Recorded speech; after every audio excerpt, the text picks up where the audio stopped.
Lead Me to the Cross, an online vlog retreat for the Holy Week. I am Father Max Stefan Giese, and this is my online retreat, part 6, Maundy Thursday.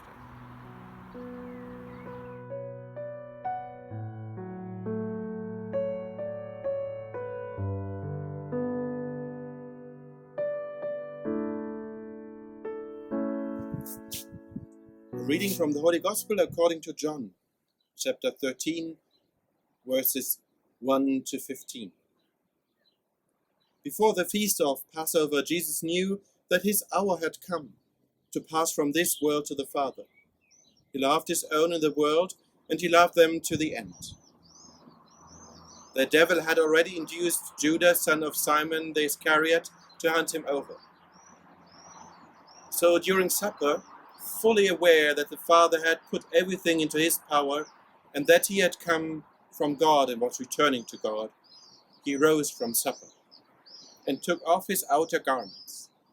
He took a towel and tied it around his waist. Then he poured water into a basin and began to wash the disciples' feet and dry them with a towel around his waist. He came to Simon Peter, who said to him, "Master, are you going to wash my feet?"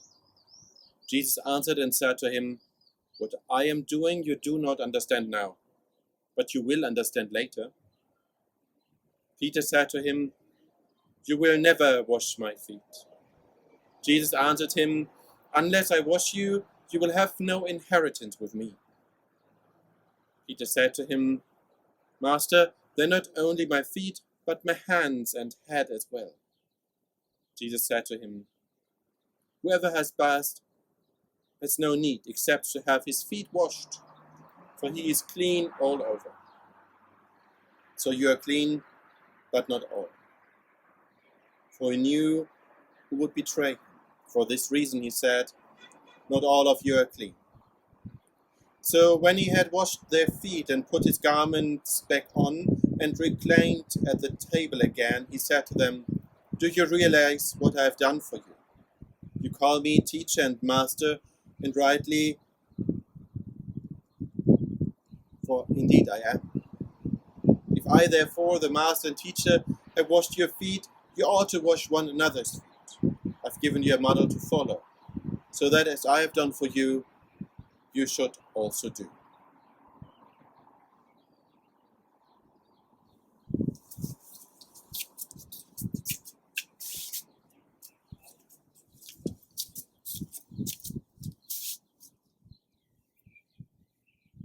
Once again, we are in the upper room. Once again, we're with Jesus at the table.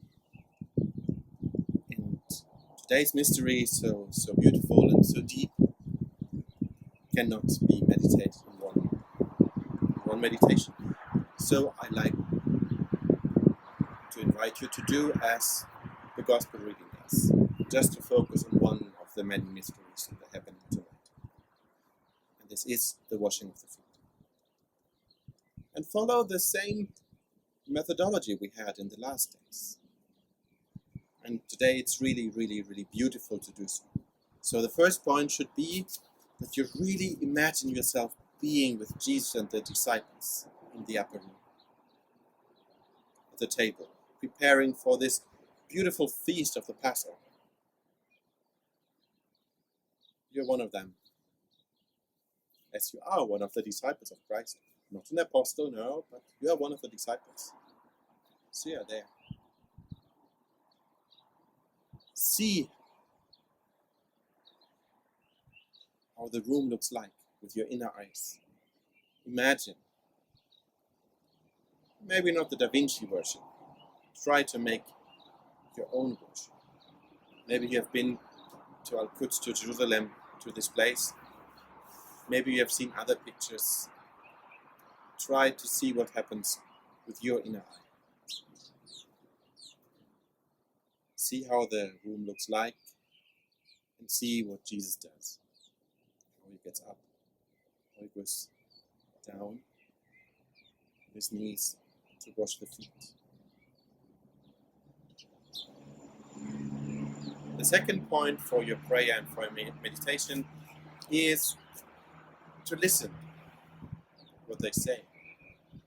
To listen once again to this beautiful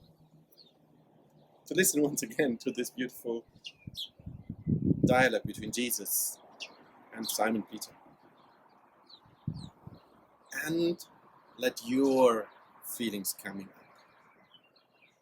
If it would be you, Jesus comes to you to wash your feet, what would you say?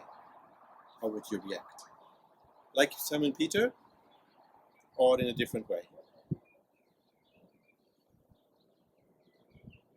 The third point, once again, look at Jesus and at his perspective. Try again to imagine what he is thinking. Try to imagine the love he has for his disciples. And for you, for the whole world. But this example that he gives, how much he wants it, that we do. And once again, the 3 points. The first point, see, watch with your inner eyes what the people are doing. See how Jesus acts. Point number 2, listen to what they say. Follow the dialogue between Peter and Jesus. And third, try to imagine Jesus' perspective. Look at him. What does he feel? How much does he love you? And at the end, like always, try to speak with Jesus in your prayer like a friend would speak with a friend. And tell him, Jesus, you do want to do this for me. I want to do it for you and for the many people around. Have a blessed Maundy Thursday. A blessed Thursday of the Mysteries.